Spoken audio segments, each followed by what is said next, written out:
Hello and good evening, everyone. I'm seeing that on Twitch that, oh, cool, my camera just came through. But we want to welcome you all to this week's episode of Tavern Talks. James and Chuck are away at the moment for a Muay Thai tournament, and your new misfits, Sam and Alex, are taking over for the stream. Before we introduce ourselves properly, however, we do want to put the spotlight firmly on our guest, the illustrious Jayden King. Jayden, if you wouldn't mind introducing yourself. Okay, I'll do the thing. I'm Jayden King. That's what I do, and I do all kinds of storytelling things. I'm glad to be here. I didn't realize if this is going to be a whole spiel or just a light intro. Whatever you want. You can do whatever you want. Perfect. So, hi, I am now in charge of Tabletop Misfits for the foreseeable time that I am here. Professional storyteller, game master, game designer, software developer. If it has a way to entertain you, I will find a way to be a developer for it. Doing storytelling across multiple nations, from US all the way to the UK and D&D in a Castle, which you can check out. I'm doing stuff upcoming in April, so see what's going on with that.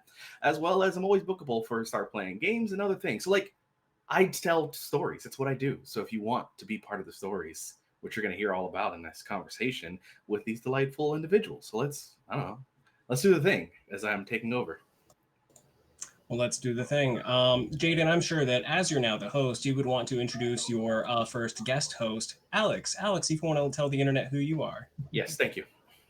I'm Alex. That's me. That's my name. I am the newest member of Tabletop Misfits, and I'm very honored and delighted that Chuck and James asked me to co-host this with Sam today, and that I got Jayden King, a longtime DM for myself, onto the channel as well, because he is awesome, and I would highly recommend checking everything out that he said in his delightful intro.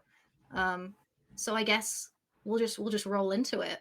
Sam, you want to kick us off with the first question? Oh, absolutely. First things first, Jayden, you just outlined quite a few activities wherein people can find you as a game master, but everybody starts out somewhere. We're always curious to hear where people's origins stem from, and as such, what brought you into tabletop role playing games, either initially as a player or the illustrious always game master from the start? I did start off as a player accidentally. I ended up getting tricked by my college professor to play Pathfinder. It was my first time into tabletop role playing. I had gone to university for business, and I had my law professor help me start a gamers guild or an after school club where we were just going to play video games and call it a club to show that we were doing after school activities. It was a way to try to get out of responsibilities, as one does. But they made a point that we had to do a variety of games. So our advisor, my law professor, was like, well, since we're here and since everyone wants to play their games, how about we play a game that involves dice? And I want to make a point that up to that point, I had never played a tabletop role-playing game. Exclusively video games and the occasional board game, but more of the classics, Monopoly, Sorry, nothing more intensive or even close to the traditional sense of the industry now. And I remember that first character was being a half-elf bard that was very gifted in speaking to goats. And I will leave that for whenever someone wants to dive deeper into that question onto why that was my specialty. But I'd only done that for a little bit of college and then taken a break, only for it to come back when I started acting in California for a while, doing theater and television, and then got asked to do a actual play as a player. And someone was like, well, you've played D&D once. I'm like, no, I haven't. I played Pathfinder, but also don't know the difference. Let's do it. And that actual play was my first time getting a chance to play D&D formally, and it became my entire life afterwards. And oh yeah, what's fun as well is everybody's story is a little bit different, but what I'm actually quite joyed by is almost everybody's story who we've had on this show, whether it's Alex and I hosting or otherwise, is the all it took was one additional exposure to a tabletop role-playing game before it became everything you were interested in continuing doing. And I do like your iteration quite a lot. Um, quite frankly, we could keep things going pretty organically, but I already have to ask, why goats? So the goat was because as I was playing my half-elf bard, we ended up finding a special magic item. It was Horseshoes of the Zephyr, which was supposed to be something that if you put on your horse, it can move faster, move on difficult terrain. That was the intention of the magic item. But my character had been an annoying bard who was trying to cause mischief everywhere, a la Loki energy.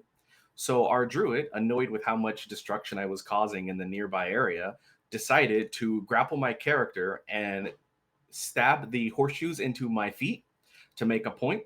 And so we did a series of random rolls, and unfortunately, my half elf bard became half satyr to make sure that the horseshoes would then fit. Uh, but then, after which, my bard, as they do, thought that they could convince every demon, every devil in the layer of hell to make a deal, every single layer, and kept bargaining the soul over and over and over until eventually someone caught on. And I got in trouble for having to see the face of those plus the celestials, and the goat side of my satyr became unleashed. And therefore, I became fluent in goat, even if I didn't want to. The way in which I can tell, just based on that story, that your game master was prepared to offer more than just what's in the starter set is incredibly clear and telling. Yes, very much so.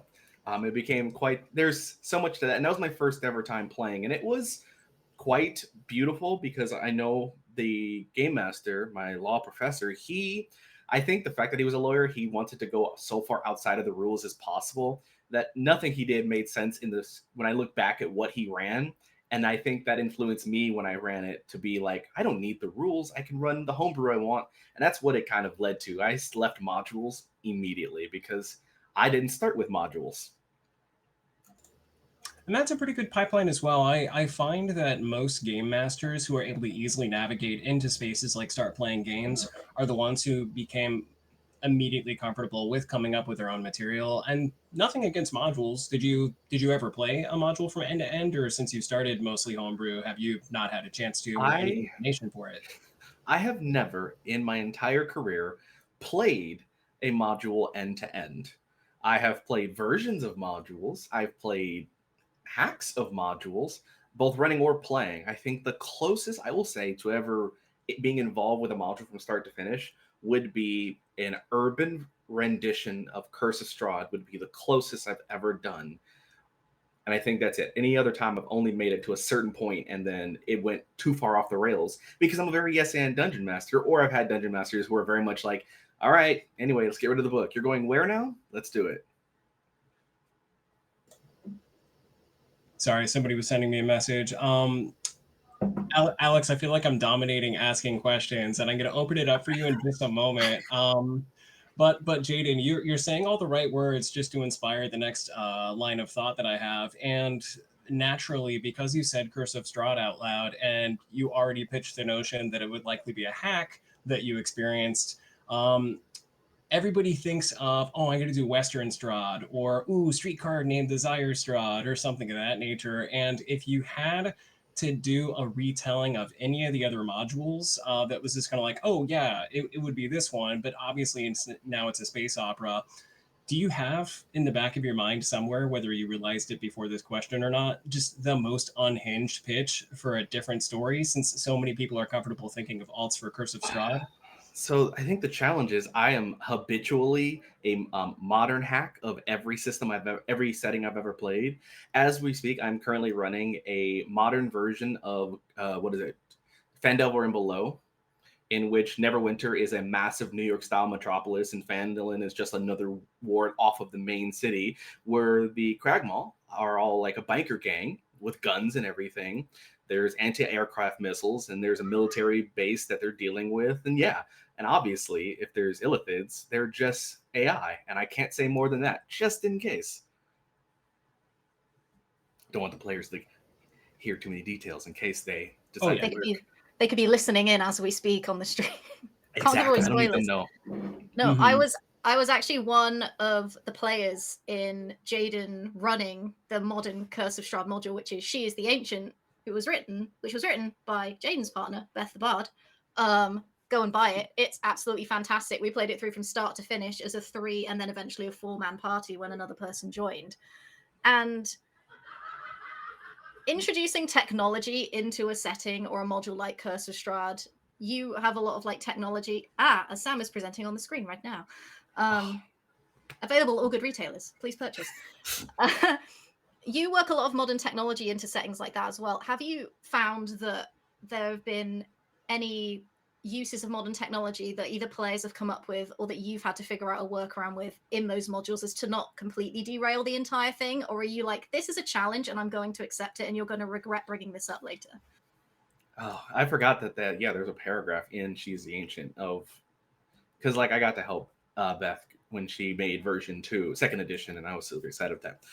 So when it comes to modernization, because that is my whole thing, I believe I will turn any form of a D&D fantasy specifically into a modern experience. I started off with basic. I'm like, okay, some of the things that we have in technology exists magically inclined. But every time I run it, a player decides to dig deep into their own tech knowledge. And I've had people say, well, by the way, I don't have magic, but I've got a phone. And do they have an identify app? Do they have a detect magic app?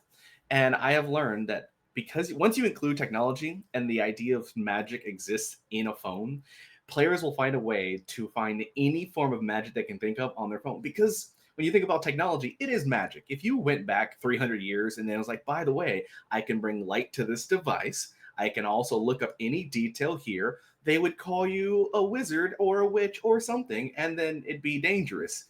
But take that and amplify it, and people look at magic archaically. So I think I've had people explain, like going on Wikipedia to look up a creature before, and I didn't consider that when I did it because they were like, well, I'm not a ranger, but I could just look up the Wikipedia of this creature and figure out its weakness. And I'm like, yeah, you could, couldn't you? Oh, by including the internet, I have made things easier. So now I have to deal with the fact that there's not service in everywhere they adventure is how I've had to like offset. So I've faced a lot of challenges modernizing a lot of D&D because I think D&D is meant to be broken, and that's like the beautiful challenge that every player faces is like, how can I make sure that both the game and the dungeon master is unprepared? And if you get hustled, you just kind of have to respect it at that point. Like as a player and as a DM, that's happened to me multiple times, and you've got to be like, man, that's so smart. I wish I'd come up with that in the first place. Yeah. And because Alex just brought it up, almost every game master has the story where they realized there's no point in trying to outsmart 2 to 6 people on the opposite side of the table from them when they come up with a good idea that you didn't anticipate. It's well worth rewarding. Do you remember the moment where it first occurred to you that that's something worth celebrating and have a story to tell as a result?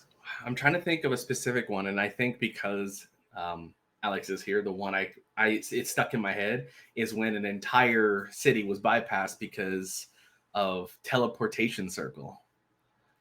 Because at the Sorry. beginning of the campaign, they experienced a location where an old hag was and found that they had an old magic circle that was also a teleportation circle. Cue in 40 sessions later, they're level at that point 12, I think, or something like that, within the tier 3 at least. And there's this city they got to go to in which there are fiends and celestials fighting, mortals screaming. It is a war zone they have to navigate through. I've prepared all kinds of encounters. There's a colossus in the water. There is an archaic coming from the mountains. It is going to be an all out mayhem. And then they're like, wait a minute. Can I cast teleportation circle here and just go to the other side of the city? And I was like, yeah, even though you have to take time to cast it, they're like, well, we could put up a protection while you do that, and then we'll just teleport on the other side. And I was like, it was the first time in my life that I've ever taken the notes I've written and physically tore them. Like on camera, I was like, this it? Yeah, this notes showed the word and tore it to shreds and threw it away as they teleported past this intense encounter I made because teleportation was a thing that I forgot that I gave them. And I got a reward for like acknowledging that little detail 40 sessions ago. Like that's just good paying attention, and I got to reward that. It's when you give a wizard level 12 and you give me the memorize spell, and I'm like, I memorized that rune sigil, and then also I don't want to go through this city. I died literally an hour ago and wish to not get my shit completely rocked again with my wizard hit points. So we were Yeah, the whole party when Jayden did that, we were like, oh, we are really sorry about that though. We're really sorry. Can we yeah. just forget? Can we forget? Can we forget that happened? I'm so The sorry. whole party did feel bad about it, and I was like, I was proud. You know, when the players acknowledge a detail you put in and then use it, you take pride in the fact that you make a compelling enough story that they remember those little details. So, like for all that encounter that I didn't get to run, I was like, they paid attention. I'm doing something good. No, That is, I believe, for people who DM for a little bit longer than a year, that is a tale as old as time. And that's a really good instance of that story. And thank you on Alex and the rest of that party's behalf for honoring it. Because, oh, and you can tell that you have some acting experience because not every DM will go to the effort of making certain that you can see the pages are torn. Yeah. It's because we just had the bathroom break. Jayden was like, I need to go and prepare notes for this section. And while I went to get a cup of tea on the bathroom break, I was like, wait, I know teleportation circle. I'm a full wizard. And I was like, oh, he's going to be so mad. And he was. And then we all basically nearly died at the end. So, like, I feel that was fair. Yeah. And turnabout's fair Yep. play. If you'll indulge me, the first game I ever ran from start to finish was Curse of Strahd. It resulted in 5 of my friends and I having the Curse of Strahd sigil tattoo on the backs of our arms because we somehow got a chance to play together every single week with very few exceptions for 3 years straight. And the goddamn Taroka deck reading. I forgot that for them, Strahd was meant to always be faced in the throne room. You can defeat Strahd anywhere you want, but if you make it to the throne room, that's where you can always find Strahd. And the throne room just so happens to be accessible from the broken large cathedral window above the main entrance. And they sat down to the dinner where he invites you to be like, okay, you're really effing with my land. Get out. And you know they took the dinner, they walked out to the front lawn, they all had a vote like should we stay and fight him, and they all voted yes. And I ended the session with, okay, he pops up and says, did you really have this conversation on my front lawn?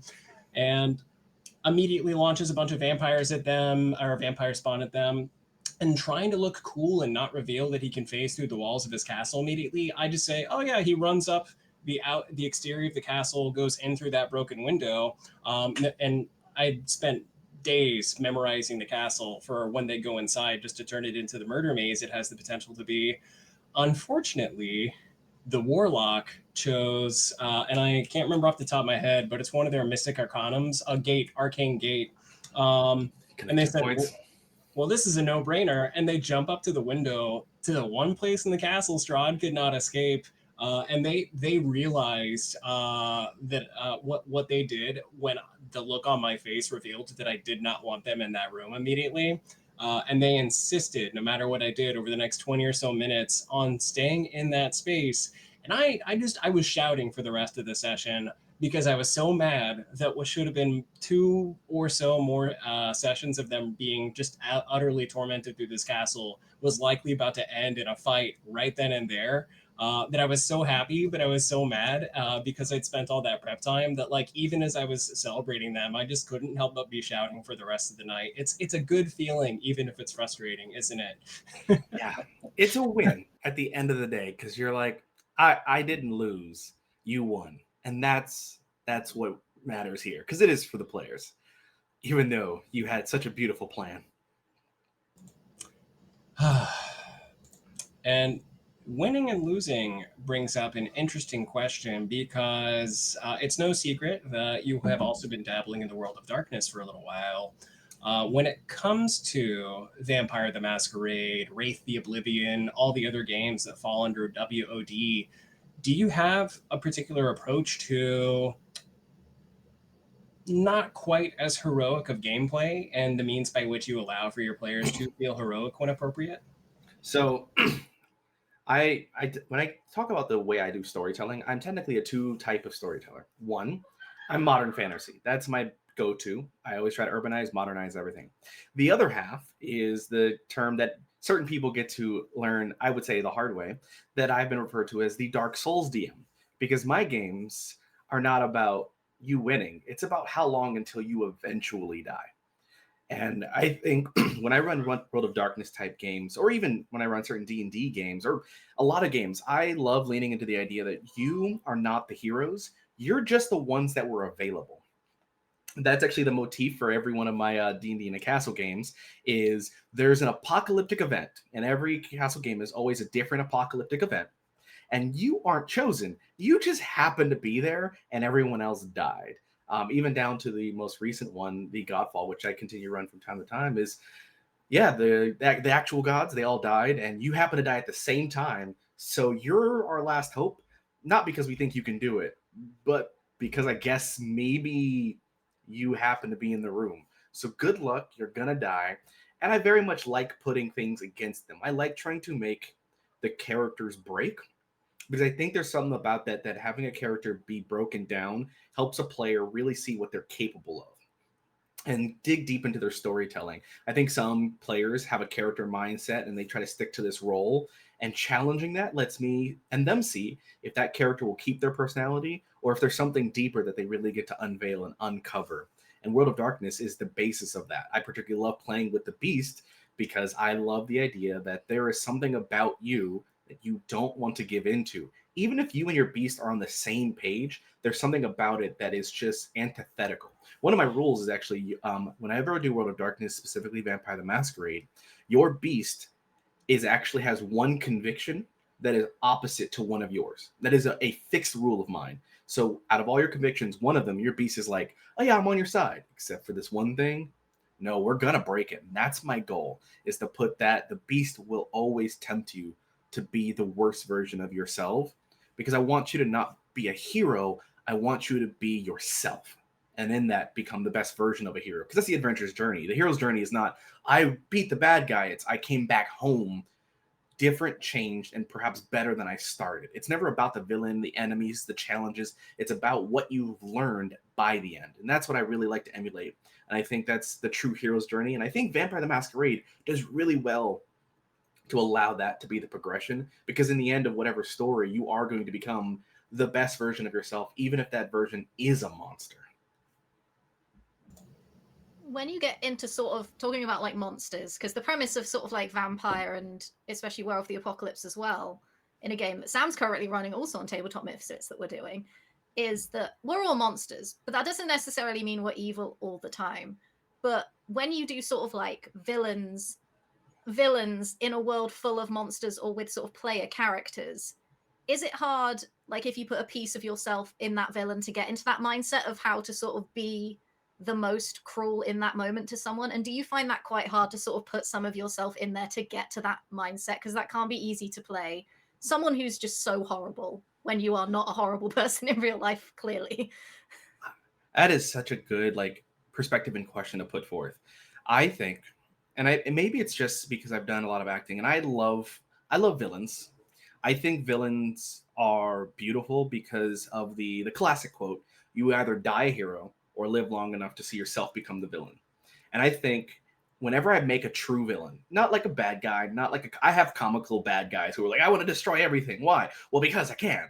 But I mean the ones that are truly, I think, my most villainous characters. I first build a hero and design where they went wrong, or more so, where they achieved their goal and it didn't work. So typically, my villains are those that are I'm going to destroy all this because it needs to be cleaned. Well, why? Well, because I used to be this hero, this paladin, and I beat the bad guy, and there was still evil. So then I tried to kill this bad guy, and there was still evil. But then I killed this person, and there was less evil, and that person happened to be a actual good person, and so that line snaps. And they're only a villain because they still believe in their heroic values. So I think the challenge, or more so, I don't face a challenge in playing a bad villain or a villain like this, because I take myself in the role of I'm doing good. I'm trying my best to do good. I've done good, and everyone else is getting in the way of me being good. And so it's a matter of perspective. I even make sure that's why I describe my player characters when I'm talking to the party. I'm like, at a certain point, we're enemies because I need to see you as my villain. So at some point, I'm like, yeah, we're telling a story. I'm like, you're now in the lair of Calthar, the great deceiver. Well, why is he the deceiver? Because he has been lied to and has learned that that's the only way to change things. And you are all lying to him. I have to believe that you are the bad guys, that you are coming to hurt me because that's what you're doing. I especially love doing that with like classic villains. I think sometimes I have like the paladin is usually my bad guy, and the lich is like, I'm undead. I didn't choose to be. I just came back. And the zombies, they just want to live a life. And you're like, but they're zombies. They're like, yeah, I know, but like, what makes them bad? And you're like, what makes them bad? And then I throw the paladin at you because you're like, you're bad, but you're good. We're bad. They're good. And I create as many questions as possible. So by the end, you just go with hoping that we're all on the same page by the end. And I think that makes it easier to run a villain, is by thinking everyone's the bad guy trying to be good, including the party. That is spectacularly elaborated upon. And I think there's somebody in the audience who asked a question that I want to address. Normally we go a full hour before we really dive into these questions, but it's one that I wanted your perspective on as well. As a bit of a primer, in Werewolf the Apocalypse, you have, exactly as you just described, a full tribe of Guru called the Cult of Fenris, and they're suffering a condition of Hauglusk, which is just total embittered rage at the notion that others around them aren't taking the protection of the world, of Gaia, as seriously as they are. So they have no other choice but to view most other werewolves not in their tribe as part of the problem, since they're not willing to go as far as they would to bring an end to the influence of the worm, aka the destructive powers that are wreaking havoc across the world. And in a similar fashion, do you have you ever contemplated whether you've actually run werewolf, or if you just included any of the changing breeds, whether they're those that you know of from the 20th anniversary, third edition, etc.?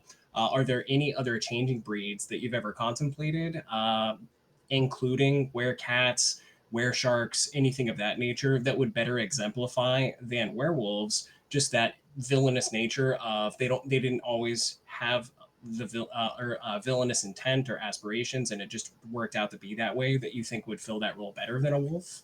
I think this is beyond just like Werewolf the Apocalypse. I have actually utilized specifically. I think the most underrated and most valuable hero and villain in any storytelling style, in terms of like the shifter style, are were rats or anything that is scavenger creatures.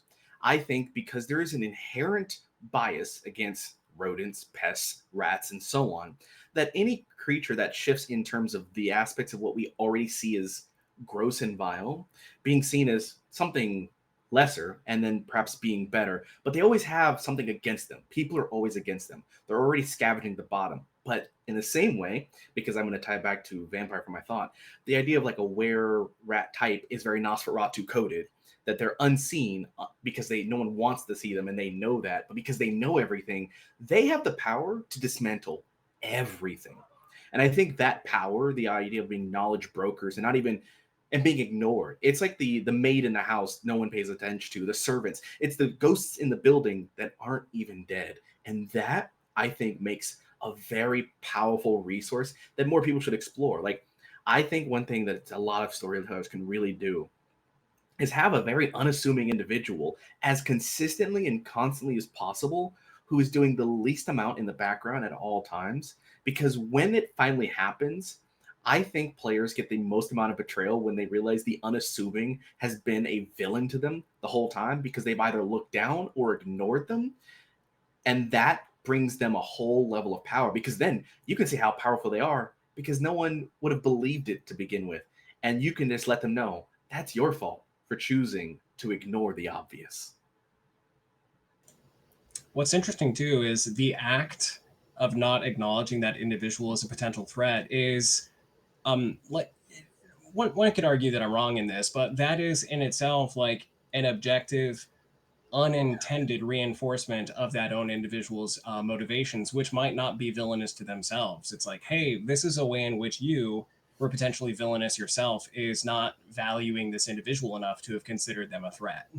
And that, I think, is why I love having underwhelming villains that are more potent, more powerful, not because they have, like, deified powers. It's not about that they have raw power. It's that they've been able to amass power under the nose of those who are participating around them. You are like, oh, I'll do this business thing. I'll do this arrangement. I'll do this action. I'll slay this monster.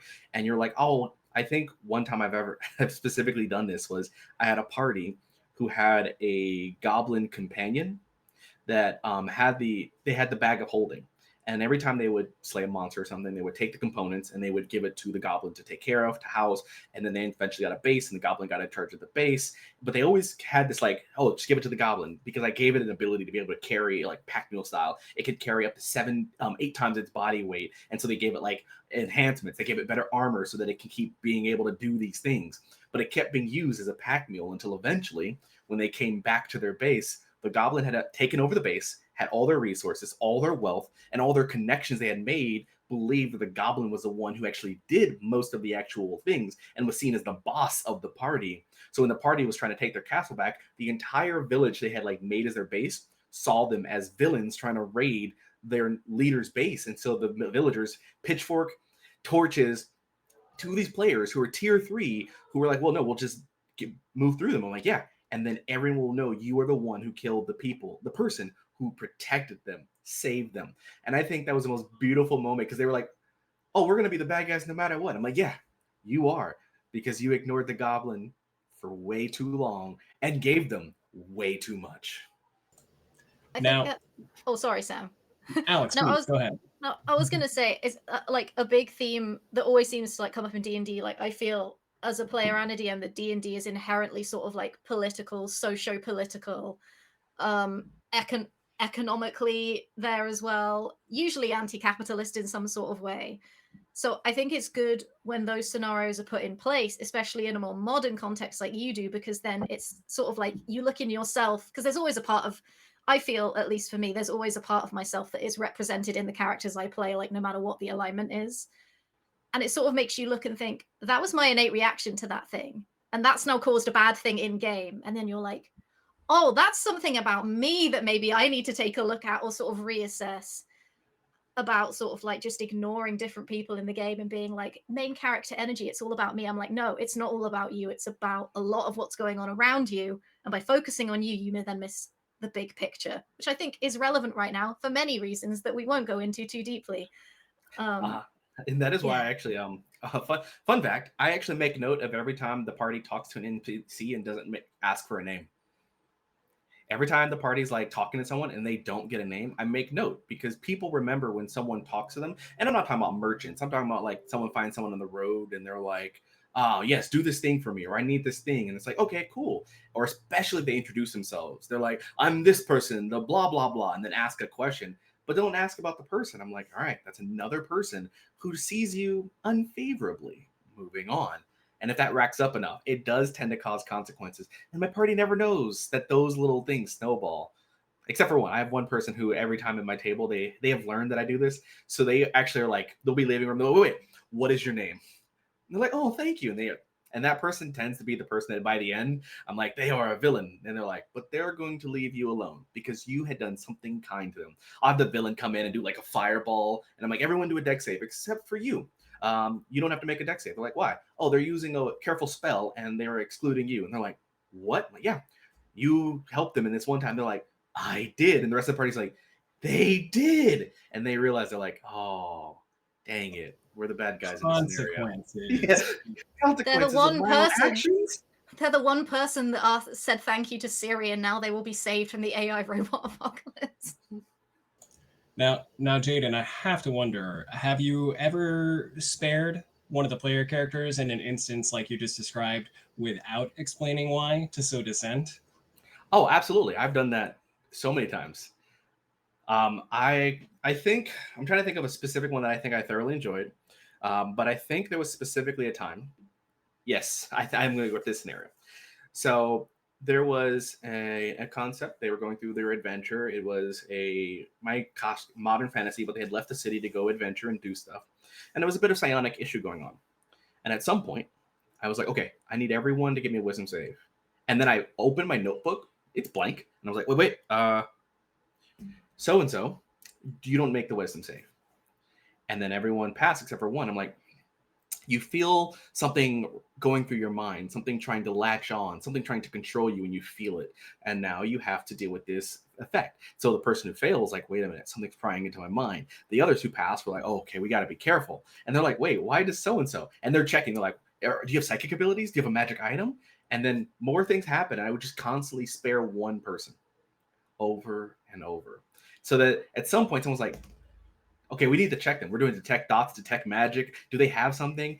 As they went on for quite some time. And eventually I shifted it. After, I think, doing this for a few sessions, I was like, okay, I need everyone to give me an intelligence save. Everyone except other one. And they're like, wait, something happened. Something has shifted. What is going on? And I'm just like, moving on, carrying on. Because I think there's something beautiful about the paranoia of the game. Is why I love certain TTRPGs like Alien RPG, Vossen, and other things that create a sense of eeriness. And it is October 1st, and you just brought up eeriness. And I know that there aren't enough hours in the day for us to try all the games that we want to run, despite how excited we are that they exist. Is there a spooky season relevant tabletop RPG you haven't had a chance to play yet, but you have a story already ready for if you do ever get that chance? So the challenges, because I have a special thing I do. I run every game. I actually go out of my way to tell players, random people, I'm like, if there's a game you want to play, and you have not had a DM to play it, tell me. I'll learn it. I'll run it. That is my rule, and I do a lot of one-on-ones, which I think makes it easier to run a lot of games. Because group play, you have to take a lot of scheduling. If I run a game for a single person, I just need to know their schedule, and we run it. So I don't have one at the moment because I have played a lot of the ones I've been able to, but I do want to get back into Vossen some more. I particularly love Scandinavian culture. I love the cryptic nature of it and how delightful Vossen is as a low magic survival investigation series because it's one of my favorite vibes. But I think in the same vein, I also am excited for Alien RPG because I know they're coming out with a new release, and I'm kind of like, and also Alien Earth had come out. If no one's seen it, it was amazing. And that's all I'll say to that because I love the Alien series. Me and Beth have binge watched it originally as soon as it came out, and we are eager for more alien-like things. So I think Vossen and Alien are my two, which are starkly different. Right, we got science horror, and then we've got classic cryptic horror, and that's my range because xenomorphs are just cryptic in space. I'm always pausing just to make sure I'm not going to cut Alex off. Totally fine. You're totally fine. It's all good. I'm enjoying listening. This is nice for me. I'm just like, yes, Jayden, tell me things. This is great. and and I'm glad you brought up aliens as being kind of space cryptids because I have a delightful coworker at a business I'm not going to name on chat or on stream, but we have a lot of similar interests to those being discussed here. And they were the first person who, as Alien Earth came out, started to discuss aliens a la the Aliens universe from now depicted in Alien Earth as being cryptids, simply by way of the nature of that show has introduced so many additional subvariants of alien species that exist that I am fascinated by. And bear in mind, of course, all I've seen so far are bits and pieces on social media that I scroll away from immediately and then can't help but scroll back. I have this weird chronology of release limiter in my mind, and since I haven't had a chance to watch Alien Romulus yet, I won't let myself watch Alien Earth, despite them not being super related to one another. It's so But good. It's so good. yeah, I watched it with one of my best friends who just after we played with Jayden at D&D in a castle and we got it from a recommendation from someone else there, sat at home, watched it, and we were like, that was thoroughly disturbing. We must go to bed now. I'm so sorry. Yes. That's so good. And that's the right vibe to go to sleep. Yes. I will say also because it's spooky season. There's another thing I'm eager to run. It's not specific in RPG, but a story scenario I really want to run, which there's this concept of all the player characters playing monsters like cryptids in their own right, like Dampier or something of that capacity in a classic fantasy style experience where they live in an otherwise grim, dark forest of some kind of dark wonder, and they have to deal with the fact that there are a bunch of heroes and adventurers coming to purge the monsters. With the idea that the players play the cryptids, who are all taken care of by Mother, who's like this grand hag who takes care of all the critters in the woods, of all the monsters, the beasts, and the nightmares. But there's like Paladin, the wizards, and this like city of humans and other like humanoids who are coming to try and purge the forest. And so the idea of like trying to fight against that and surviving as the monsters that are in the darkness, the zombies and other things, and they are your people while you're dealing with the idea of like civilization encroaching on your darkness is something I really am eager to do because I love horror and I love the gothic storytelling. And I think the idea that we are the monsters, but we're the monsters with a home would be so delightful to just explore just the nuances of being a monster at the edge of society as society tries to edge its way over. It's like and that it's like that scenario as well where it's like, if you look in the monster manual, I mean, everything in there is a monster, but like you have angels, you have devils, you have werewolves, you have bullywogs, you have flumps. They're just flumps. They just want to help you get through the Underdark. And it's like, just because something is a monster, it doesn't necessarily equate to being bad from the general perspective or being evil. So then you have to really think about it, just like, oh, wait, maybe we shouldn't have slaughtered that entire village of goblins, actually. Maybe they had a point. Maybe they just wanted to go to a birthday party in their village hall and have a good time, and we've kind of ruined that vibe for them now. And that's why I want to run We Are the Monsters kind of thing. Because I think we should get more experience of being the ones that are obviously the bad guy in classic sense, but not in the story itself.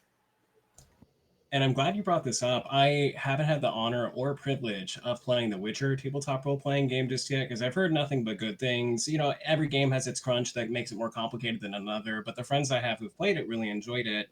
And I'd be curious as to what system, if any that currently exists, you have in mind for your, let's call it Monster Squad, just for colloquialism. Because they all played Witchers, despite there being multiple iterations of character class you can choose from, just like any tabletop RPG. But it was very specifically because this was a group of friends that I have who all just loved the notion that Geralt of Rivia, especially, more commonly turned on the individuals asking him to take on jobs simply for the sake of trying to slay something that didn't look appealing to them, then they would just take down the monster for money. And that was the game that they wanted to play, vilifying the humans who had nothing more but coin and bad opinions.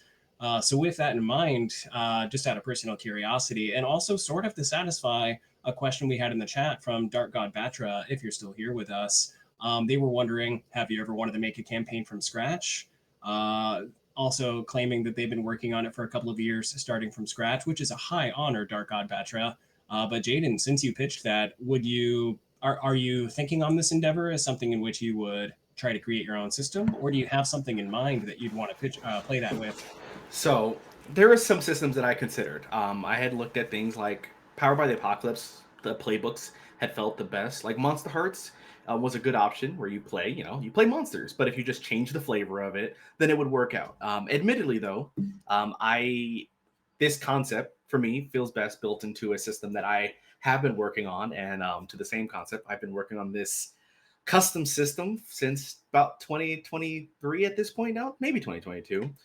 My own dice system, narrative storytelling, in which I could let that idea of a hope punk role playing game in a grim dark universe is how I've always tagged it, because I love Dark Souls and I love how grim and painful everything feels.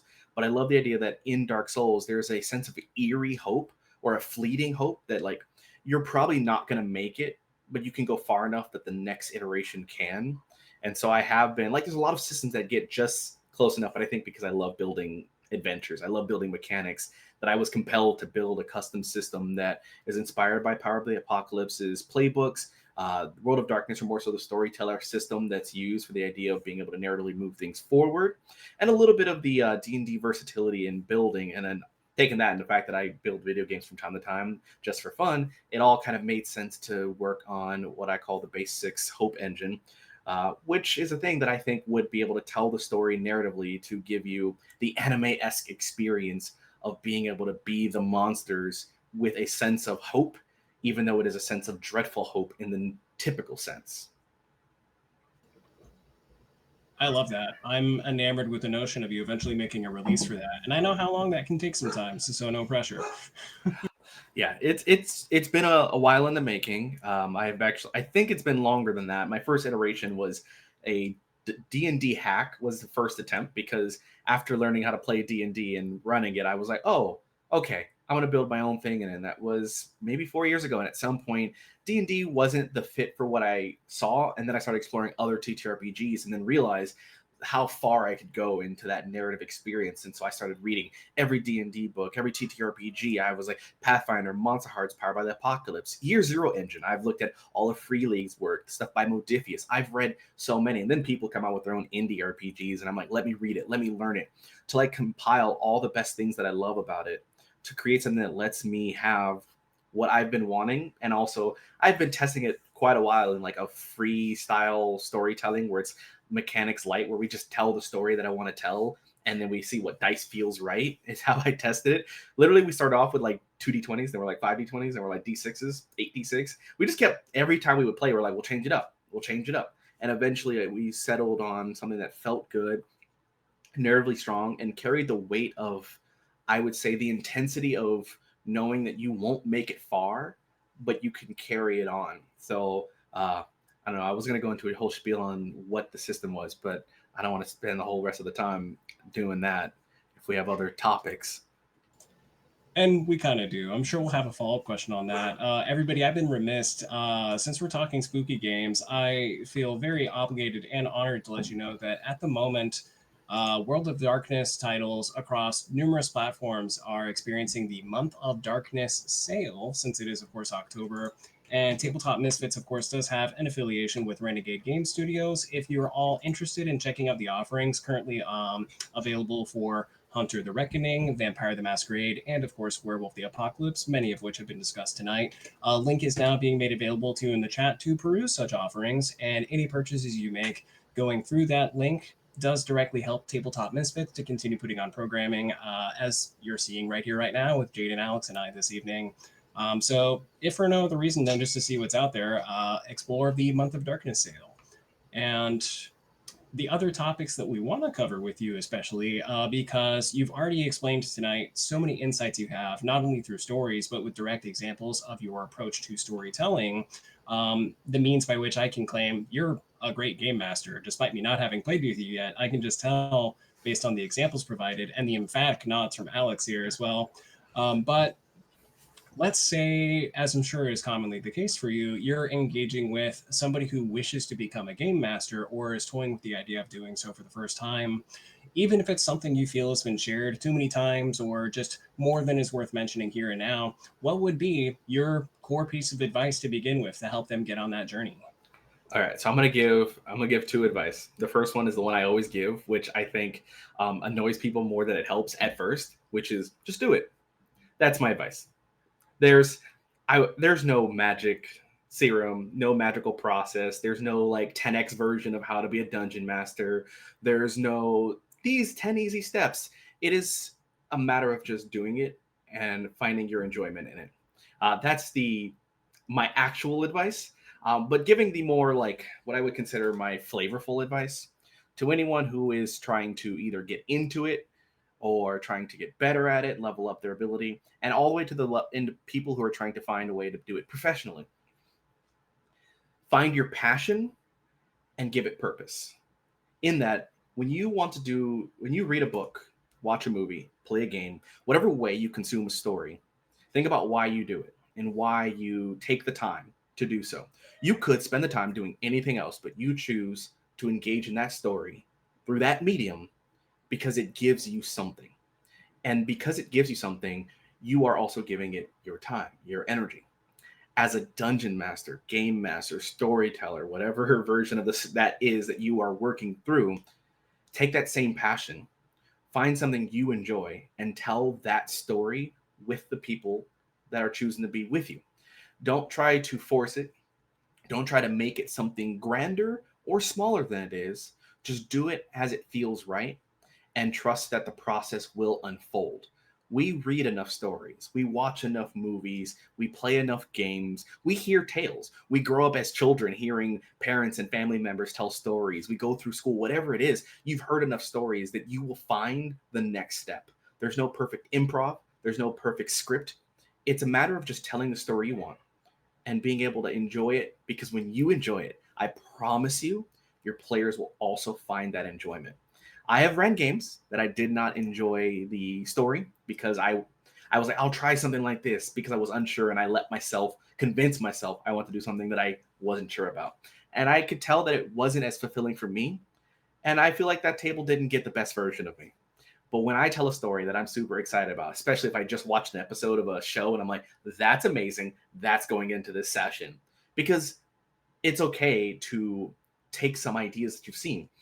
Don't just copy paste, because I think anyone could copy something, but, and this is going to be taboo for some people, steal the art of inspiration and build it upon what you desire. If you love illithids, mind flayers, and you're like, but I don't want to deal with the tentacle stuff. Well, don't do that. Take whatever you want from it and put it into something. I have made illithid computers because it made sense to me. And those stories are the best stories I've told. So anyone who is wanting to start in the beginning stages or looking for that professional jump, take the passion and find the purpose in it. Tell the story that feels good, and everyone else will enjoy it. And people will know, just to add to that, people will know you're enjoying it, and then they'll feed off your enjoyment, because you don't want someone running a game where it looks like they're doing work and it's sort of like they're not engaging. They look like they're sort of zoned out, because enjoyment, as I found, is very infectious in between a group. And when a group really gets into something and they fixate, like half the work of a dungeon master is basically done. And you're like, oh, I just need to make them roll dice for some things because they're in it now. Like they've locked in and they get it where I'm going. Yeah.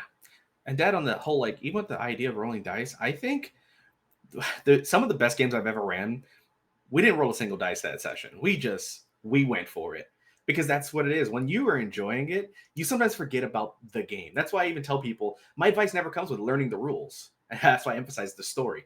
You can run a game and not even understand any bit of the rules. It's the story. The rules are just a way to help facilitate structure, map, plan, sure. But it's not the story, it's tools. At the end of the day, the story will carry you much further than any rule set will. Talking of enjoyment, and then going to something the complete opposite, despair. A lot of your games that I've played in personally, and I know you probably attest to this as well, there's a lot of very emotional moments that can be brought about either by someone in the party doing something or by you eliciting a response, like in character, as either a villain or a good guy or a family member or something like that from someone, or an NPC from someone's backstory. How do you find it difficult to, when someone's like having an emotional reaction to you, how do you facilitate that to make sure that, oh, the players are all okay, I'm okay, we're all good in the story, to make sure it's an important emotional moment, but then those emotions aren't outweighing the story and actually making somebody uncomfortable or something like that? So that one is a big one. And I do tabletop role playing coaching. I actually coach dungeon masters on how to like level up their story, session prep. And that question actually comes up a lot on how they handle the emotional overtones. And this one has been a challenge to find the right answer, because it's case by case, much like dealing with the emotional overtones. But I think this is how I feel. If you want to have a story that has that kind of weight, the weight in which you are sure that the characters are in a deep emotional vulnerability, and the point that they're breaking, they're crying, they're overwhelmed, they're feeling a lot of the what some people would consider the negative emotions. They're only negative emotions if you mishandle it. They can be cathartic emotions if respected and given this place of vulnerability. If you want to tell a normal action story, by all means. You want to tell a story that has a lot of things going on, you can do so. And those are good. Those have quality. John Wick is John Wick for a reason. But if you want to hit those tones that really hit these deep emotional spaces, and this is advice for dungeon masters, and I apply it also to players. If you want to be involved in that, you have to be willing to be vulnerable yourself. Otherwise, it will become a weapon used against people. If you want to have a moment in which you will break down a player character, knowing that it could affect the player, you have to come from a place of sincerity, genuine, and the idea that you are willing to go there and be there with them. Also, safety tools are important. Lines, veils, XNO cards, and all that are added benefits. But at the end of the day, I think even with the tools, if you aren't willing to be vulnerable yourself as a participant of the story, don't reach into those places, because some people hold feelings deeper, and it's not good to let people feel that alone. And that's how I've learned as a storyteller. When I'm in a scene where I'm giving a player character this like deep emotional moment, the classic, somebody in your family is being kidnapped, harmed, or otherwise, or there's some form of danger they're put in, I make sure that usually beforehand, there's always like a comfort level that I've asked about before in other ways without spoiling anything. But then I make sure that when I sit there, I don't force it. I don't push it. I let the moment happen, and I let the player guide me. And I'll have a moment where the villain will say something it's hurtful. And I don't then try to reel it back. I don't try to push deeper. Those are the moments when you sit in silence. You let the player gather their thoughts, sit with the character, and decide if they want to give into the scene. Because a player could be like, I can't do it. or the character can be like, I don't want to be part of this, which could be the player way reaching out of, I don't want to be a part of it. But when a player character is comfortable and you are vulnerable, then you, as the dungeon master, game master, can lean in comfortably and vulnerability and have such a strong connection after where you're both crying at the end, be like, oh, that was so beautiful. I'm so sorry. I love you. But like, we're okay, right? Yeah. And I think that's the key is being vulnerable yourself is important to allow others to feel vulnerable. It literally happened the other week, and I feel we handled it both well, but it was a very emotional moment. It And was. I can now you've said it. You said it was the first time that Jayden as a DM has ever like yelled at my character in game as someone who is an antagonist to that person. And I kind of had to sit with that for a second. I was like, oh my god, Jayden yelled at me. But then now I see it. You gave the pause and I sat with it and I was like, okay, this is what the character does now. So I think 10 out of 10, great advice. Yeah. And it's hard for me because I remember when I did it, I was like, we're having a tense moment. And because I was like, I'm going to let myself be vulnerable, I knew that the villain was getting irritated. I felt it. And I was like, okay, I'm holding it in my body. And I remember like getting loud and even having like that.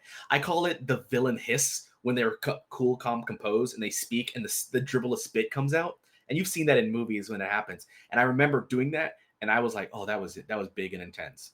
But I was like, I have to let the moment sit because if I do something, I feel that I can make it feel worse. I can make it feel like, oh, I made a mistake, backtrack, which actually can make it feel worse. It can feel invalidating. And I was like, no, you sit with what you need and you let me know. Like I sat there being like, let me know if this is okay, if we need to stop. And I remember the moment I saw you doing the processing. And I want to say we sat for a solid almost 30 seconds in silence. And then I heard you starting to speak in this tone and I saw you getting into your character and you in that moment gave me the permission to keep it going. And that was like, I was like, we're in this together. Like, I feel what happened is we both acknowledged that we're both okay with what comes out of this because we were both vulnerable enough to be there. And it was possibly one of the most intense scenes of that group at all because we had experienced such overwhelm. I, as a dungeon master, felt my body shaking from how intense the villain felt. And I was like, we need to check in after this because I want us to feel okay. And we were like, yeah, we're great. And I was like, oh. And I still talk about that with, I was like, with Beth, with the kids. I'm like, this was an intense moment. And they were just like, that is so beautiful. Oh. So thank you. Thank you. That is utterly phenomenal. I'm jealous. Yeah, it's it's beautiful. Mm-hmm. That's it. I just want to say it's beautiful. I think being vulnerable at storytelling is important. And I think more people should accept that you can be vulnerable. And I do think that it's important for the dungeon master to be someone to be vulnerable, not even just for you, but for the players. Because if you have a table of 5 people and you're not allowing yourself to be vulnerable, they won't be vulnerable with each other. You set the tone.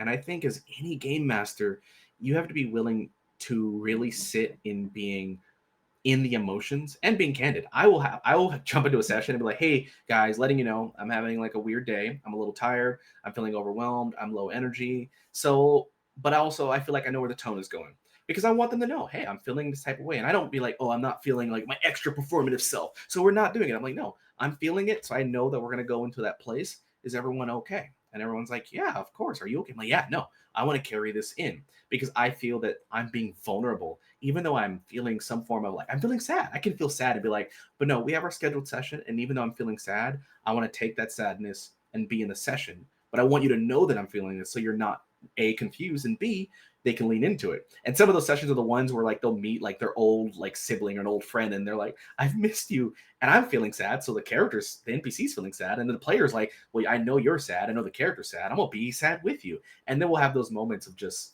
we both are crying because we're both in the moment of the story. And I think that's the tone you set. As a game master, you set the tone. So if you play vulnerable, the table will open up in ways you will be blessed by it. I'm taking notes. I unfortunately I get so excited as a game master at times that I rarely leave those moments of silence for vulnerability, and I'm very happy calling myself out about it because it's something I'm already working on. But it's wonderful to have all the stories you've been sharing and the means by which you're reinforcing it through those stories. That sounds incredibly cool. And like it's undoubtedly rewarding every time it occurs with your players. I believe so. I think to that note, I think, and again, every game master. Here's another piece of advice. Do not fear the silence. Do not fear it. I will tell you, and particularly in moments of interactivity, if you just go like you go to a door and there's silence, okay, do something. But I mean in the role play, in those moments, if somebody says something and you're like, I don't know what to say, don't. Let the silence sit. If there's a moment when there's an NPC being like, we've been attacked by these monsters and they've taken my family. I don't know what to do. And you're like, I don't know what else to say. And the party's staring at you. Sit there and just watch them.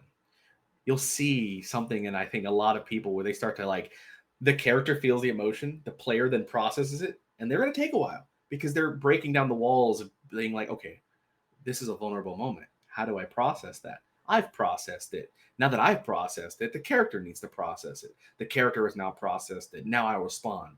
Give the players a chance to go through the chain of receiving it through the character, receiving it themselves, processing, then pushing it back through. And I promise you the role play will feel so much more genuine, and also it'll take pressure off of you of having to plan more. Like a lot of times I think they're like, I got to plan every piece of the dialogue. No, you don't. Trust me. The players will say things at some point, and the silence will, if nothing else, fit. I have enough character. I have had a table where all the player characters were in their own right introverted, and there was moments where they all just kind of looked at each other, and I sat in that silence.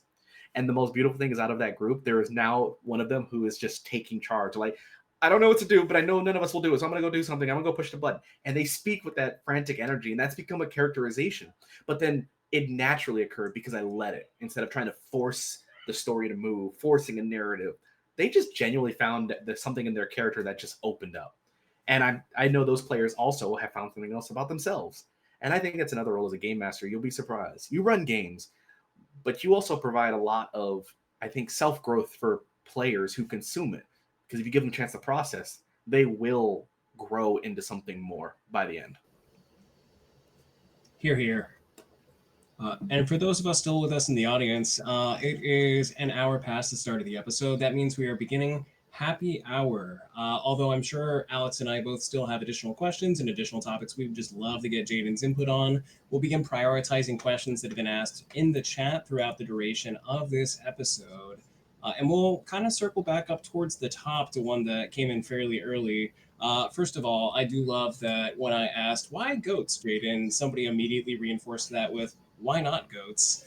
Why not goats? But circling back to a question you already partially responded to, it's what is your favorite module to force off the rails? And I say force off the rails in a loving fashion. And you can reinforce a previous answer with, oh, obviously it's Curse of Strahd, or, I'm having a wonderful time with the Lost Mines of Phandelvar. But when looking at the material in front of you that you like to modify, which has been your favorite to do so?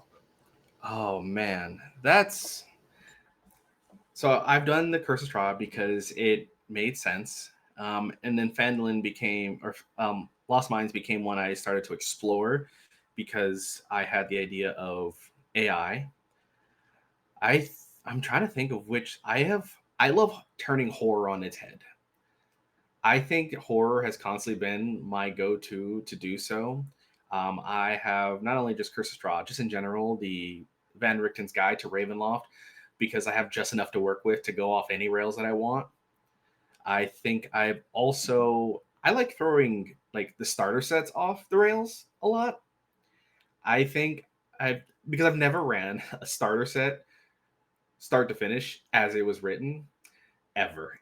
I tried. I have given my genuine best effort. And it's not because it's not great. It's wonderful. But at some point my brain's like, what if? And I'm like, yeah, that what if is a great idea.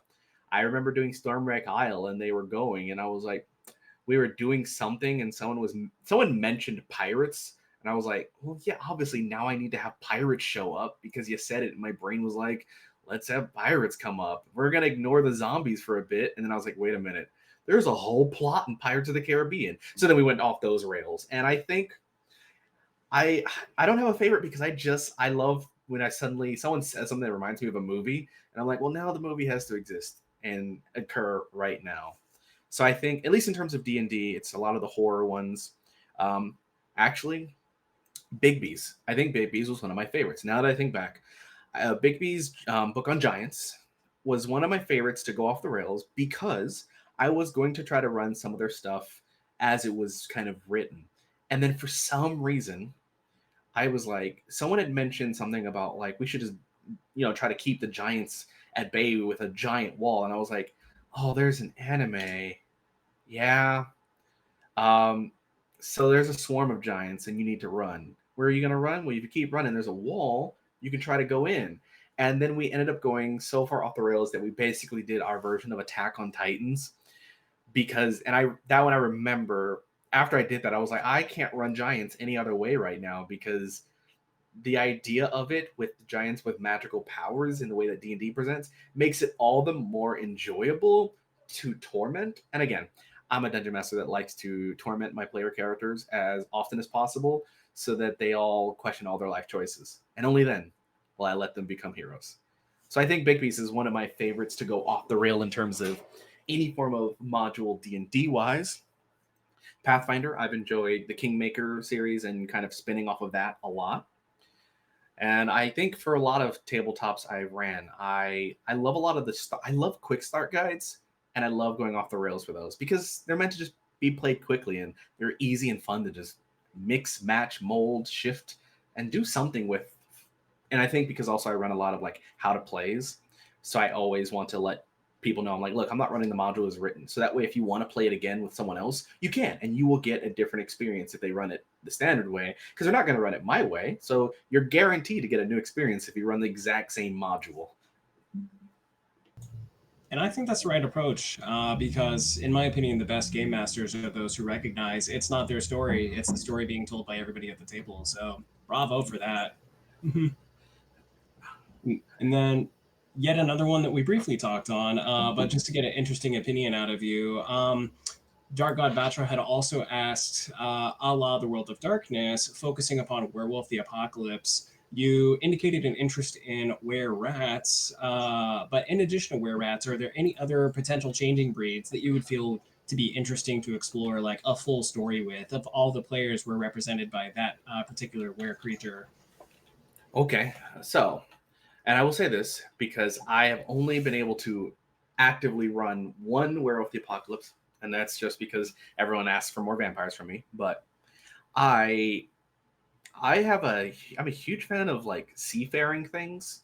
I love water, so I love the idea of a lot of water-based shifters, not just sharks, which I think is the go-to, but dealing with like where seals. I know it's wild. I like shifting seals because there's something about being seals are great, but I mean genuinely dealing in like seafaring, where sharks has always been one of my original stories I've ever told before I even did TTRPGs was a story about someone who got bit by a shark and then they found out they could shift into a shark.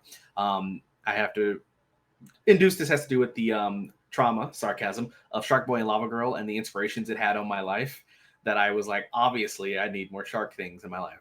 But I do think that seafaring provides a lot of beauty and value in it. But also, because I also love tropical experiences, I do think there's not enough like insectoid shifting going on. And I think some arachnid style things could be very enjoyable if you really like explore that in a tropical jungle. I don't know. It feels great. It's the tribal experience of that has always been an enjoyable storytelling for me. So And you had me but lost me with the were shark thing because sharks are my greatest fear in the world. So bear that in mind if I ever get a chance to play a game with you. You already have direct access to what gives me the most fear. Um, but whether it's the horror of modern nights, which is commonly explored in the World of Darkness, or something else that's not always natively horrific, turned more in a more horrific direction, I could see, just because you brought it up, in my mind, does a lot of what everybody present does, where if you're watching something or hearing about something, you're already sort of gamifying it because you think it would be exciting to do so. You could do a lot in the vein of something like Alien, just by way of having waterborne shifters now being in that fathomless, what we would consider to be impossible to fully explore environment. You're quintessentially in outer space once you go below the light line, and that despite my greatest fear being sharks, would be something very interesting to explore is what is down there only accessible to those who are native to that environment. So I could see that being cool as hell. And uh, one of my first ever World of Darkness TTRPG experiences, despite only having played Vampire the Masquerade outside of Bloodlines 1 for the first time this year, was a little game using 5e rules exploring the Ananasi, and that's the were spiders in particular. And I think you're right. What we did with being able to shift into like half arachnid forms, and that's where 5e came into play because we were using driders for experience for a lot of it. And as opposed to turning into a single spider, they turn into a whole swarm of spiders, so we were using those statistics in a near but not quite Ship of Theseus manner, where like my actual form was like half destroyed when I was in a multi spider space, being asked to consider what it would feel like when coming back into a homid or more humanoid form was one of the first times outside of being put into a player party outside of GM in Curse of Strahd for the first time, going, oh, I need to think about how this horror situation affects me. And I love that about the World of Darkness. And I think insects would be, like you said, a really interesting way to explore that. Yeah, I do think insects don't get explored as much as they should in the player sense, but also I think for a reason that a lot of people have some form of like insect bug aversion, so like understandably so. But I do think there's a lot of fun in that, especially because I have always pictured aliens as giant like bees slash cockroaches in their own right, and I think if you like xenomorphs, you can find a way to enter around that. And so I think also the concept of like just being able to be monstrous shifters. I like the idea of being monstrous or things that are not standardly appealing, if that makes sense. Like when you think about people shift between werewolves, even cats or something, enjoyable. Where sharks, you're like, oh, they're cool. You're like shifting into spiders, okay, that's creepy. It's getting weird. And you're like, what if you were to shift into something else, like cockroaches? They're like, what? Why? And I'm like, hear me out. It would be phenomenal in its own right. And It's Beth, a very cool sorry. person has appeared. Yeah, Yeah, go ahead, just Alex. to say, it's Beth the Bard in chat has just typed in all caps, the fly. And I agree with that statement, especially in And all that's the caps. cool person I was about to call out. Oh, yeah. Yeah, we ended up watching The Fly, and I think The Fly has given me some great inspiration in the grossest way. I particularly think that there's not the without going into detail on like certain scene, in case people are weird about that, but how flies work. I think the idea of how flies eat in itself creates a beautiful scene for just monstrous vibes that would just be so good to really explore in so many ways. Like the things that make people go ugh, are the things that I'm like, more. Let's explore that. But that's again, my inspiration is very Dark Souls, and Souls like things in that gothic, grim, monstrous, almost grotesque, borderline. Like you're like, I can't stand looking at it. I'm like, yeah, we need to go into that route. Then that's where we need to be. Like one of my favorite things to do. One thing I did in D&D that I think has made some parties who love dragons be weird about them in a way I'm proud of was they experienced a dragon that had all of its scales pulled off. And it was just a fleshy, non-scaled dragon. And out of all the dragons they've ever faced, the idea of a great worm without scales was the worst thing they've ever thought of. I feel kind of sad for that dragon, if I'm totally honest. It Yeah. speaking of Dark Souls, it did evoke a memory. I don't remember the name, but it's the great worm that's just lying, waiting for death in Elden Ring you can interact with. And there are definite signs of rot wherein it's no longer a great worm. So damn, Jayden, way to make me think about that in a D&D context. I love it, but ooh. That's you're welcome. That's the thing I do. I'm like, what are the things that we would fear if we didn't? I like exploring what would make people have fear and then exploring that, especially in the horror sense. World of Darkness is a great example in horror D&D of like diving into the things that we don't think about.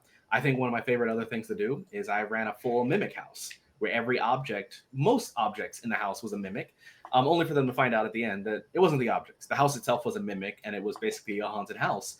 And it only started with the fact that the paintings kept moving and portraits would be different. The piano would play itself. And they were like, oh, it's a ghost. And I'm like, yes, it's a ghost. And they kept thinking it was like haunted, a ghost, specters. They would see things moving about. And by the at some point, when finally a painting snapped someone, they're like Dorian Gray. I'm like, man, you would think, wouldn't you? That would be a great option. But the further they went, eventually they found out, yeah, the whole house was a mimic.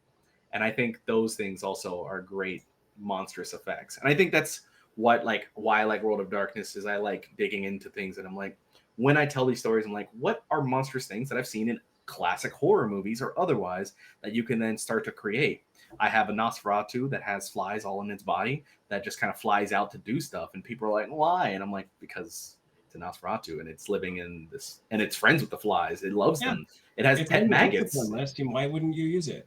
Why wouldn't you use it?" So obviously, yeah. So I'm very much digging into the things that are like that to see what would normally give a bad reaction and be like, but you can fight it now. The amount of times that my players have lit things on fire is quite high. I make things that are very like, nope, just burn it all down. And I'm like, that makes sense. But I did my job here. That's literally a sign that you're doing something right. What was that, Alex? Oh, I was just going to say, going off the back of like monsters and villains and the concept of evil, what? Just a personal question from me because I'm curious. What is either the most favorite or some of the favorite villains you've played as a DM or as a player, and why are they your favorite? Oh, that's actually a really hard question for me because I love making villains a lot. I know that's why I asked it because I'm curious. I think I think out of all my villains, my favorite, and this is subject to change, but I think I'm gonna go with um, the character I call Giovanni, the Reaper of Death, is possibly my favorite villain, but I think it's because of the nature of the story and how the character is so charming and it's sad. The Giovanni is so to give context for this Giovanni character. Giovanni was a celestial who had the power of the Grim Reaper, a la Azrael, in terms of typical sense, but was given the power to be a Reaper of not just death, didn't kill and collect souls or anything like that, but actually was about oblivion, to eliminate things that would exist. That was their job. It was to remove things so that they can no longer exist. It was like the final death, essentially, was their whole purpose. And they fell in love with one of the Sisters of Fate. They specifically with the one that cut the Weaver, and so together they fell in love and they had a kid, and that kid became a child of the apocalypse. Their entire being would cause an apocalypse anywhere they went. Now, the only thing that could stop the apocalypse would be Giovanni's scythe, but you can't ask Giovanni, this man, to kill his child. That's just too hard. So time after time, realms would collapse for centuries, millennia even. He lost count of time. So what he does is he orchestrates a battle royale, Record of Ragnarok, apocalyptic event where a realm is going to be put on the apocalypse, and he sets up an entire game show to get all the gods to give as much power as they can to any of the individuals to maybe one day stop the apocalypse. And in return, their realm is saved and can be recrafted. But the whole journey is he's making this entire game show to find someone that can take his scythe and not die so that they can stop his daughter from being in this infinite amount of pain as she grows older because she's alone, she's in pain, she kills everything, she touches anything she's near, and he wants to end that for her so she can restart, but he can't pull himself to do it. So he will torment everyone until they break, until they hate him, so that they will stop him, and that way they can take out his daughter so that she can be free. And I think that's one of my favorite villains because he's not a villain. He just wants to free his daughter, but he will destroy everything the character loves so that they will become the villain he needs them to be worse than him because he can't do it. And I think Giovanni sits one of my favorite villains for that reason because that story always is so hard to carry because when it happens, it was heavy because the players were like, we don't want to. You've been so charming. We didn't trust you, but like the reason we don't trust you now is different. And he's like, I can't do it. I need someone else to do it. So if you wouldn't be so kind, I will kill everyone else you love if you don't do it. And they're like, well, but we don't want it. And yeah. So Giovanni, the Reaper of Death, the Oblivion Angel, is possibly my favorite villain. Yeah, we were. That's cold, and I love it. That was my first ever game with Jayden at the castle, and we all trauma bonded. And I can guarantee you, everyone was crying at the end, and it in a good way. In a good way. It was the paladin of the party. Shout out to my friend Con, who had the scythe at the end, and he narrated the end of the story along with Jayden, and it was just so beautiful, and it was. And yeah, I think I love making villains like that. And I'm currently one of the long form games that Alex is also part of. There's another similar aspect. I love the idea of making a villain who isn't a villain. They just want to do something right by the one person that matters. Like, I believe in making my villains the idea that they aren't trying to burn the world, but they will burn everything for that one person. And you're like, you can be mad at them. They are a villain, and they don't disagree. And that's what I think I love my villains, when they're like, I know I'm a bad guy, but I'm doing this for this, and nothing can change that for me. So yeah, I'm gonna be the bad guy because someone needs to do something for my brother, for my kid, for this or that. And that's a good villain, one that you disagree with, but not their reason. I mean, it sounds to me like you're likely a fan of The Last of Us for that exact reason. I Yeah. just, Last of Us, yeah. Mm. Yeah, for the thing that happened, I was like, when I watched it again, from the game to the show, and it happened, you're like, you want to be mad, and you are mad, but you're also like, if I was that, I would too. I would, and you hate that because you want to agree, but you're like, I can't agree because I'm on the other side. Oh, yeah, I love those. I love stories that do that, and I'm heavily inspired by the idea of those villains, the ones that are just not misunderstood villains. I think those are also a bit, for me, they're not the right tone. It's the ones that are clearly villains, know they're villains, and have no problem admitting it, because you have no fuel against them as the hero. You're like, you're a monster. Like, yeah, I am. And what's that supposed to mean? I'm gonna do what I said I was gonna do, and that, oh, chef's kiss. Mwah, mwah. Damn. Putting it very simply, you are quite good at this, sir, and I'm now going to make it a point to try to play a game with you. This would be absolutely phenomenal. That would be a true honor. And Alex, from the time I've met Alex, which, if she's still in the chat, is because of It's Beth the Bard, a la the game series that she and B. Dave Walters put on to learn how to play the game Vampire the Masquerade. Ever since having met Alex in, I believe, the fifth of those games, she has had nothing but wonderful things to say about you as a game master, both in Dungeons and Dragons and without that. And it's been an absolute honor to be able to speak with you tonight. As we come up on the hour and a half mark, by no means am I cutting this conversation to an end, but it would behoove me to make certain that we get a couple of ad reads in very quickly. We do want to make certain that everybody has an opportunity, whether they pay into the subscription or use the free trial that's offered quite frequently, to thank Monument Studios for currently sponsoring our channel. They have over 5,000 professional audio sounds that are fit for any gaming environment, whether it's horror, as we've spent much of the evening discussing, or something else. And you can use the code MISFIT, exactly how it sounds, MISFIT, for 30% off of a 3-month subscription. And if you're looking for a new set of dice and you haven't yet had a chance to look at Canada Dice, you can receive 15% off with Misfit 15.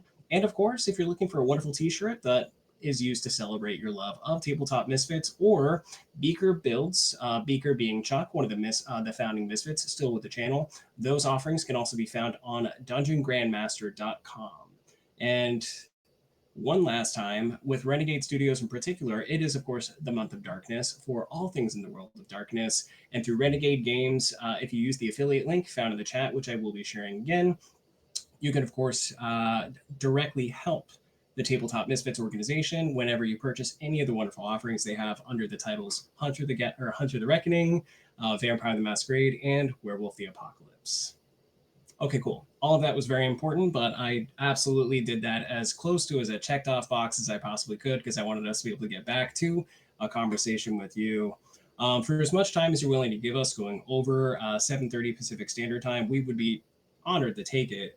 But if you have to run right around 6 minutes from now, we also completely understand. But one question I've been dying to ask this entire time, and you've just been giving absolutely wonderful stories that inspired so many questions I hadn't gotten to it yet, is the pipeline to D&D in a castle. If you wouldn't mind taking us on yet another journey, would you mind just explaining the feeling so that we can explore it with you. Your first time walking into a castle knowing that you are going to be running a game of a wonderful tabletop role playing story. Okay, so talk about my first time running game at the castle. Oh man, that is like I'm looking back, and I have a fondness in storytelling, and I think part of it. I think for me, it's even less about the castle too, and I will say I love the castle. I love the experience. It's the ability to travel somewhere. And each time I've ever gone, I've gone with Beth the Bard. So traveling with Beth is always a wonderful experience for me. And being able to be somewhere at a table in which we get to just tell a story for a whole weekend, that kind of experience, I think, it's life changing. It's not even just the castle I go to, it's the fact that me and 4, 5, 6 other people sit at a table 12 hours a day for 3 days and tell an epic campaign, a story we weave together where we get to laugh, cheer, cry, have snacks, roll dice, tell story, take genuine breaks, being like, we just gonna all take a breather, step outside, and then go back to the table and do that, roll, rinse, repeat. And I think that kind of experience is undervalued in what it does. I've ran so many online games. I I've even ran a lot of in-person games, a session here at like a local game shop one like a long time ago, at conventions from time to time. But it's something about being able to spend days not worrying about anything else and just telling a story with people that you unlock things in yourself. You find stories, a certain emotional depth. It becomes easier to become vulnerable, to tell stories that last with you. And those kind of experiences make lifelong friends. For every table I ran for, I still run games for most of those people, some longer than others, Alex included, someone who is constantly in games that I'm like, I'm going to be over at this game. Alex is in these games. And we get to continue telling the stories, and we have bonded over something so powerful, that story, because we all unlock something in each other in that moment. And I think not just, like I said, it's not just the castle. If there's a chance to take a weekend to just do that, I say do it. Me and Beth are lucky enough that people have enjoyed that experience, that they sometimes are like, hey, we want another one. Can we do a weekend experience? We want you to fly down to this place and do a weekend of storytelling. And me and Beth are like, a weekend telling stories and having a good time? Oh no, whatever will we do? I don't know if we can. Yes, absolutely. Yeah, they're twisting our arms so hard. And like that kind of storytelling, I I think people should take the chance, if they can, to do that. If you could do the castle, do it. If you can only do a simple weekend with your friends, do it. I definitely have the castle. That's also if you I think I still have spots on my table if you want to do that. Just saying. Do you need a castle? I have slots.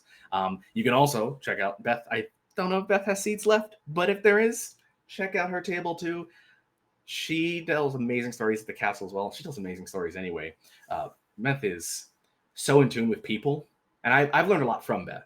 Beth is in tune with people that when she tells stories, they hit a certain deep level of resonance. And I think my storytelling has only evolved by learning with her. And I think we teach each other, but I definitely, I love when she's telling stories. Sometimes I'll sit in her games and I'm just like, keep doing what you're doing. I'm learning and I'm loving, and I feel drawn into the beauty of it, which is why I'm so glad she's like has the learn how to play VTM game series. It's like she has the content on like her Patreon that you can kind of like watch and listen and just hear how she, as even as a player, really involves people. And so like you take that and the games I've done and just take that.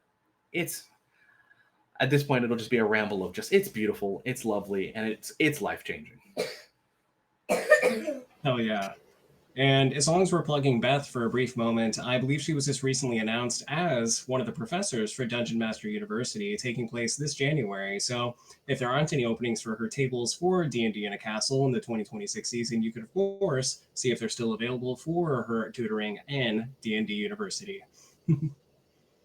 I double vouch for that, because also I've been able to delightfully help and build and contribute towards TTRPG University, which I sometimes forget that we also have that. We do so much, but TTRPG University, Beth has been she has written, she is the ancient, and she has written multiple adventures for different companies. She has done layout work. She has worked so deep into the industry, and so having a chance to do on like the Write Your Own Adventure course with her, where we guide you in a DIY on start to finish of writing your very first adventure for tabletop role playing games, D&D primarily, but other ones are in there on how to experience it. So like knowing going from that, where we were like, people are like, how do you do it? How do you do it? And she's like, well, do it this way. And I'm like, let me help do a little bit of structure writing. I'll kind of do some mechanic building because that's my specialty. And then going from that to like now the like Dungeon Master University, and I'm like, yeah, obviously she's going to be doing that. Like she is an educator and a storyteller, and being able to like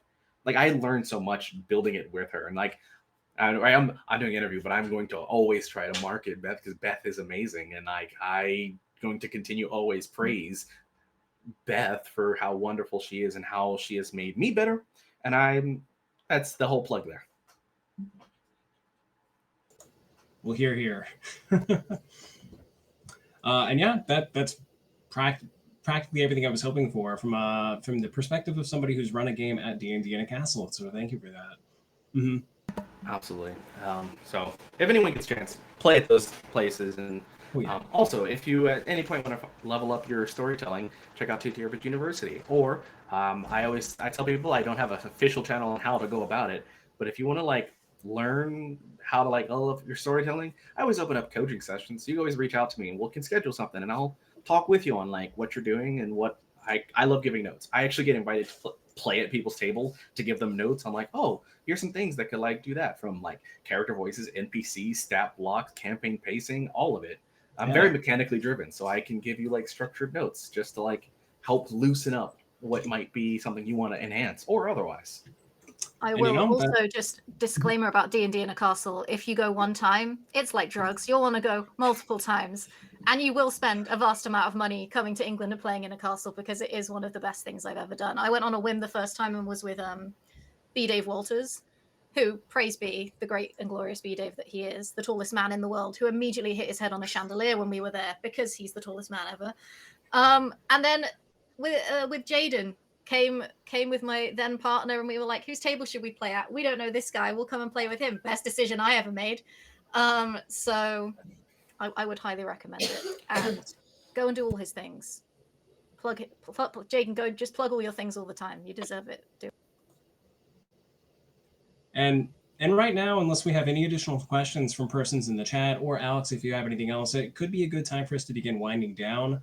At which point I would circle right back around to what you just said. And again, if nobody else, I would love Jayden to take potentially one last opportunity to plug all those amazing things you have going on. A, that you referenced at the beginning of the call, and B, anything you might have missed. All right, so I'm going to try, because one thing I don't do, I tell great stories. What I don't do is market myself well. So this will be fun. So Jayden King, professional storyteller. If you want to play games with me, you can check Start Playing Games is the primary use. I'm a pro GM on that. And also, if you want the top tier experience of an in-person vacation experience, D&D in a Castle, you can go over to my there's like a section that goes to me. So I'll be at D&D in a Castle. You can also if you want to learn how to improve your storytelling in any capacity as a player, performer, dungeon master, or a writer, all that TTRPG University has courses that Beth has made, and I have contributed to some of them to help grow that experience, and also gives you a chance to connect with us and be able to message me and ask me questions on anything you're working on: stat block, storytelling, adventure writing, campaign building, any of that. I just like talking about it. What else do I want? I can never remember all the other things, but I feel like the general overview are those things. I do other stuff, and I am in the process of writing all kinds of different supplement concepts and things, contributing as, writing for people's adventures. And I am also doing a small section of work that I want to also shout for someone else, Safe Mode Disabled by Boss Jellybean. I have been able to talk with that a little bit. I don't know how many details I can give other than the fact that you should check it out, look at it. It is amazing. If you like things like Dot Hack, Sword Art Online, or things like that, there's some great concepts. I can't say too much on what I have been talking about, but I can say that if you like the idea of the resurrectionist concept in manhwas, that is all I can actively say about that, because that's enough of the marketing I can do. But check that out, because it's an amazing thing that I'm glad to work towards. To that same note, we have some other projects that Beth and I are working on, and Beth's working on some stuff. And I'm also developing formally my own TTRPG system setting that I'm actually technically going into playtest mode, because it is written, and I'm going into deeper playtesting of what it's called is Light Omens. It is a hope punk role-playing game in a grim dark universe where quite literally the light is being eaten from the world, both in hope and literally, and you are the dregs of those that survive in a world where magic and technology is succumbing to corruption. And you journey as far as you can using an idea of legacy, in which your journey will come to an end, but your next character picks up where they left off. A story of generation and legacy, so that you can always you will die a legend and continue on your legacy. So you can follow me on social media. It's Jayden King on anything and everything that allows me to do that. If you have smoke signals and you can do It's Jayden King, my pigeon will find you, because that's how it works. Other than that, I don't know. If you want to play any TTRPG, you let me know and I run it. I have a special deal that goes on. If you find the system, you can get me a quick start guide to run it. I will run it for you as a one-on-one or a group, and it doesn't matter what the system is. I'll learn it and run it within a week. 10 out of 10. Please, if I ever DM something on this channel, that you will agree to be one of my players, because you never get a chance to play. You always DM, and I would love to DM for you one day, or for you to play a game that you don't have to think about. Absolutely. I guess I forgot to do that. I am currently not saying I have open availability to do so, but I am putting myself back into a space where I am open to be a game master and a player on any actual play that someone is running. I like to do that every so often, of just like any channel that's having some games, let me know and we'll see what we can kind of do. So if people want a game master for a game, I'll run a session. If somebody has a player spot, I'll jump in for a bit, because I want to just connect with the community from time to time, and I love different stories being told. So yeah, that's the whole thing. Hear, hear. And Alex and I, of course, have been your hosts this evening for Tavern Talks with Tabletop Misfits. I've been asked one last time to go ahead and plug that should be interested in checking out the many various offerings from Renegade Game Studios for the month of darkness. You can do so by following the link I just shared in the chat, so that you can see titles such as Hunt of the Reckoning, Vampire the Masquerade, and Werewolf the Apocalypse. And any products you purchase through that link will, of course, help this channel stay open and bring additional guests on, like the illustrious Jayden King. I am Sam. You can find me on most socials at Dungeon Samster, and I just love tabletop role-playing games. Alex? I'm Alex. I'm here. I'm on everything as Blonded94. And Sam, speaking of me and you, what is that logo behind you? Is that something to do with a show that you're currently DMing on Tabletop Misfits that you'd like to share with the group? Jayden and I have something in common. I don't do a great job at plugging myself. Yes, of course, Alex is one of my fantabulous, I'm going to stick with that, fantabulous cast members in Night of the Worm, a World of Darkness story. And the symbol behind me comprises both the Ankh from Vampire the Masquerade, as well as the claw through the gauntlet from Werewolf the Apocalypse, because we tell a story that, not unlike Stephanie Meyer's magnum opus, Twilight, brings werewolves and vampires together. Please join us every other Sunday night. Our first episode streamed just this last Sunday, the 21st. The next one is set to stream on, I believe, oh boy, wasn't prepared. Oh no, we streamed on the 28th, which means we'll be streaming next on October 12th, as we dive into a spiritually driven conflict that threatens not only Portland, Oregon, but the greater Pacific Northwest. In addition to Night of the Worm, streaming once again every other Sunday, on the alternating Sunday, we have Guardians of the Grid, a wonderful celebration of Power Rangers using Renegade Game Studios Power Rangers RPG. Every other Monday night, we have Dress to Quest, our own James Jackson, Game Master, the original Misfit himself, take on Icewind Dale, Rhyme with the Frost Maiden. Wednesday nights, such as now, we have Tavern Talks, and on Thursdays, you can join Chuck of Beaker Builds for his building and painting garage. There we go. Did I miss anything, Alex? Yeah, I think you got it. You got it. You got it. And then Oh, finally, you're wearing your ears. Yes. I'm on theme. I was going to wear a crown for Jayden, but then Sam didn't have a crown available and wouldn't join me in the bit, so we didn't do it. But since I brought him up again, thank you so much for our illustrious guest, the one true king himself, Jayden King. Join his royal court. He's great. I also put, if you want to join him or us on Discord as well, we've got the Misfit Operations Center on Discord, and also Jayden and Beth have Bard House, where you can get the DL on everything that's going on with them, promos, games, etc., etc., etc. I think that's it. You're muted, Sam. And if you haven't had a Crunchwrap Supreme, we briefly talked about those right before the call started, and they're phenomenal. Supreme Crunchwrapped. All right. Thank you all for joining us this evening. Be sure to share this video with anybody you think would absolutely love the stories shared by Jayden, because they were phenomenal. And we can't wait to see you next time in the tavern. Take care.